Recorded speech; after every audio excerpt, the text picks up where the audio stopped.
Excuse me, Monsieur de Richet? I really need to talk to you. Hello. You're Elizabeth Adams, aren't you? Yes, I regret that we haven't been properly introduced.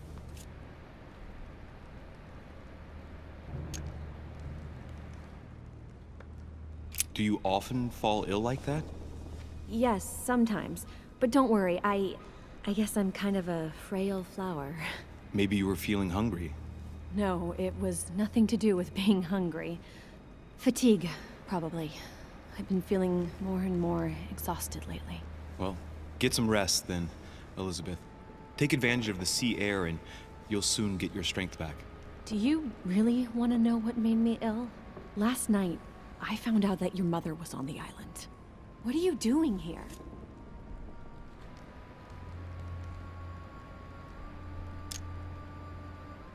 My mother came here to do business with Lord Mortimer, but she seems to have gone missing.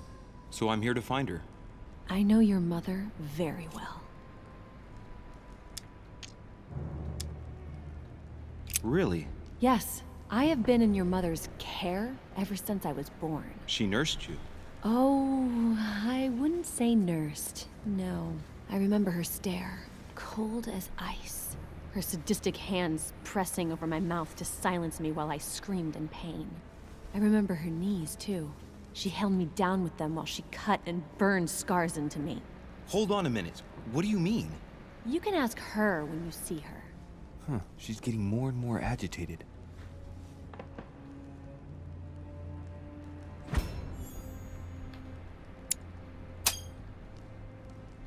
And next you're gonna tell me my mother's also responsible for that scar on your head? My heart stopped twice during the operation. I lost my memory for 6 months. You obviously have no idea of the abuse your mother inflicted on me. Wait. There must be some kind of mistake. My only mistake was ever meeting your mother.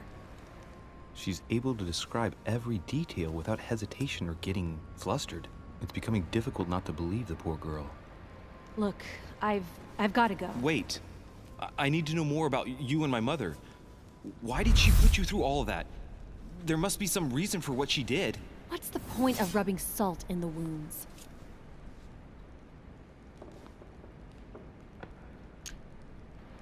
Elizabeth. Confiding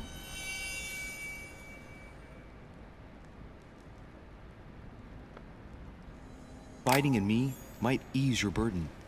Let me relieve you of some of your suffering. Relieve me? Do you even hear yourself? Do you really think that by confiding in my torturer's son, I will be healed as if by magic? That it will bring my smile back, or let me sleep at night? Look, you don't seem like a bad person, and I'm sorry you have to find out your mother's true colors like this. But I'm not going to pity you. Everybody has their cross to bear. I know your little game. You're no different from the rest of them. You couldn't give a damn about me.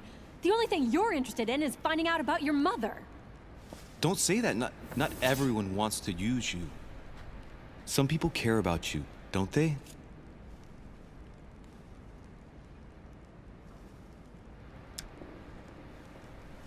Don't you have a brother?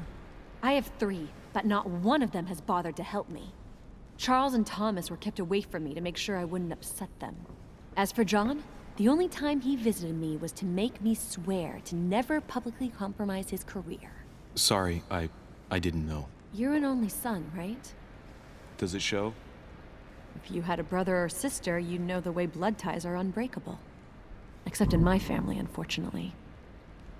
I've got nothing more to say to you. Figure it out yourself.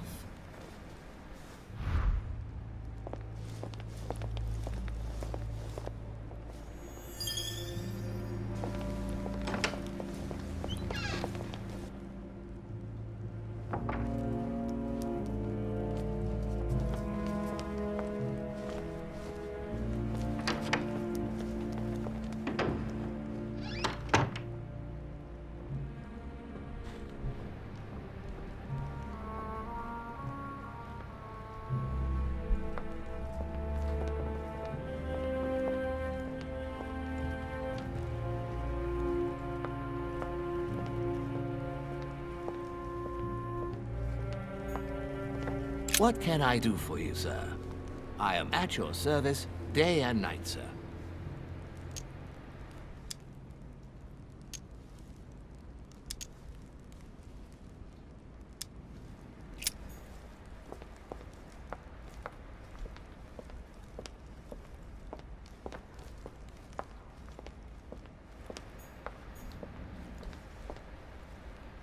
Lord Mortimer certainly has a taste for staging rooms.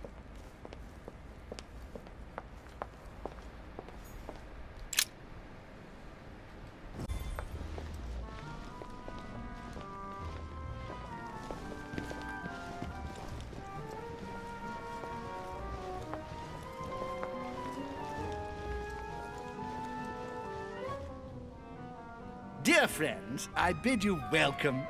I hope the night was not too short. Your Eminence, Duchess, Monsieur de Richet, allow me to introduce our new guests. They arrived during the night. Johann Christoph von Wollner, Minister of Religious Affairs and close aide of Frederick William II, King of Prussia. Napoleon Bonaparte, Lieutenant of the French Revolutionary Army. And Jacques Peroux, French Revolutionary Tribunal Judge. Unfortunately, my friends, Lord Mortimer will not be joining us this morning, but he should be with us later. So, let us begin. What is Mortimer playing at? He tells me to come urgently and he sends no one to meet me? Thank you again for the wine, Your Eminence. It is served every day at the king's table. I am delighted to hear it. Volner and Piaggi seem to be getting along well. My dear Johann, how are you? Glad to make landfall at last. And yourself? Very well. And your husband? He's poorly. The French Revolution gives him terrible headaches. Oh, I understand. I shall feel better too, as soon as the situation is settled. If by chance the French crisis is emulated in Berlin, there will always be a refuge for you in London, my dear. Your offer does you honor, Anne. But London is much closer to Paris than Berlin. Beware. The French are capable of sailing up the Thames straight to the Houses of Parliament. Oh, my friend, I am shaking in my clogs.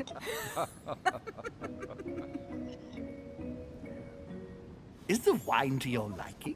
Very much so, Sir Gregory. Such complexity. Typically French. A Sauterne, isn't it? Absolutely. If I'm not mistaken, this is not Lord Mortimer's favorite wine. It is yours. In his absence, I have taken the liberty of making a slight deviation from the rule, but I count on your discretion.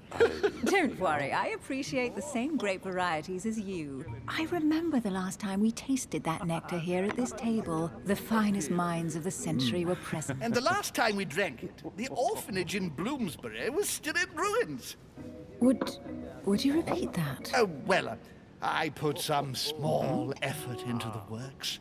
The orphanage reopened just before Christmas. The bedrooms, washrooms, and the classrooms had all been refurbished. I don't know what to say.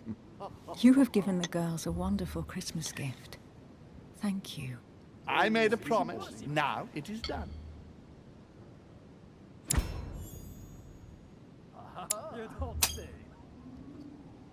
It's the first time I've ever seen her so moved. Just mention that orphanage broke right through Emily's hard shell.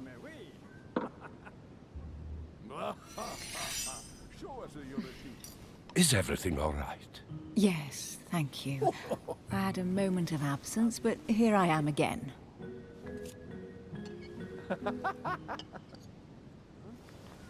Very funny, sir. Oh?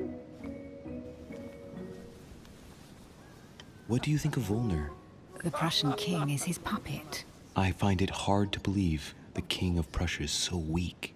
Be careful. Volner is as influential as he is dangerous. You seem to know each other well. We used to work together. I see. Sire can do wonders.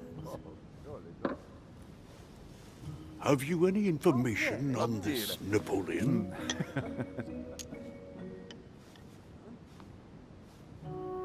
Yes, I heard the news. What a story. Maybe Emily has an idea. No. Mortimer firmly believes in the young soldier. He's going to finance a military campaign with the backing of the Golden Order. It seems that Sarah gave it her blessing too. I didn't know that. Me neither. I'll give Sarah a piece of my mind. I don't know what mess she's gotten herself into, but for God's sake, she should have told us. You knew everything. You could have answered for me. That's true, but you have such a clever way with words. Please, go ahead. What do you want to know? Monsieur de Richet? It would seem we have common interests. Could we speak in private, please? Please, feel at home.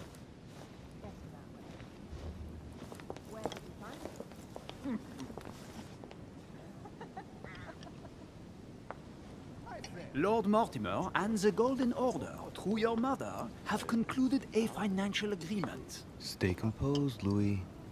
I'm listening. An agreement for cannons. Lord Mortimer assured me that you are to take over the project on behalf of your mother.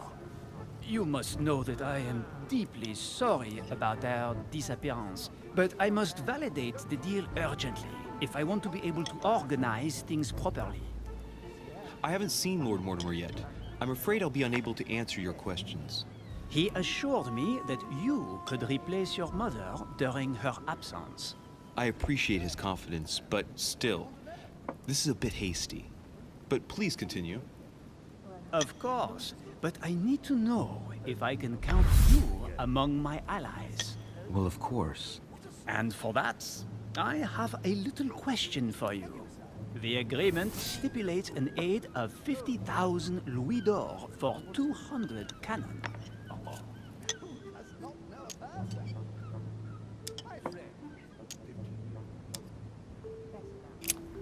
Absolutely. 50,000 louis d'or in hard cash. The offer I'm talking about was for only 20,000 louis d'or, Monsieur de Richet. The truth is, you really have no idea about our agreement. So, you're wasting my time. I need to work with people I can have confidence in, sir. The exact numbers may have escaped me. I suggest you wait for my mother's return in order to manage such details. I have one last question I would like to pose to you. We don't know each other yet, you and I. And I need to make sure that we both share the same vision for the future of France. Given the hard times that have befallen our beautiful country, what do you think it would take to restore its luster?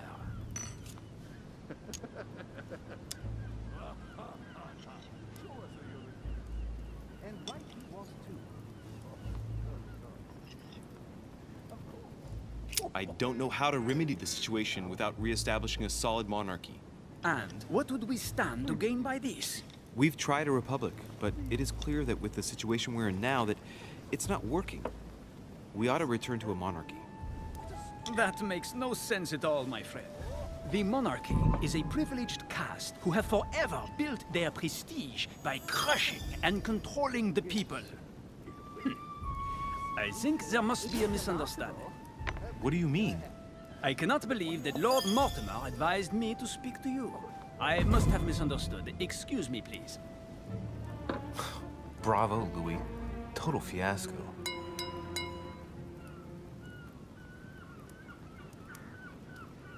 My friends, I would like to say a few words, please. I would like to thank Lord Mortimer, and you, Sir Holm, for bringing us all together here. Those of us for whom it is not the first time here, like me, are all trembling in sweet anticipation of the arrival of our host. For the rest, I would like to reassure you that Lord Mortimer always has a few surprising projects to propose. But I can assure you that each and every one of us has always benefited from them. The last time I came to this place, Lord Mortimer offered to help me in my electoral campaign for the presidency of the United States. And it is imminently clear that his support was an invaluable aid to us. We are here among like-minded people. So let us put aside the conflicts in which some of our nations find themselves at present. So I raise my glass in honor of you all, my new and old friends. trust you shall not be disappointed, Mr. Washington. Right, we shall meet again tomorrow. All the guests will be present, as well as Lord Mortimer, I hope. Until then, I trust you will find plenty to keep you amused.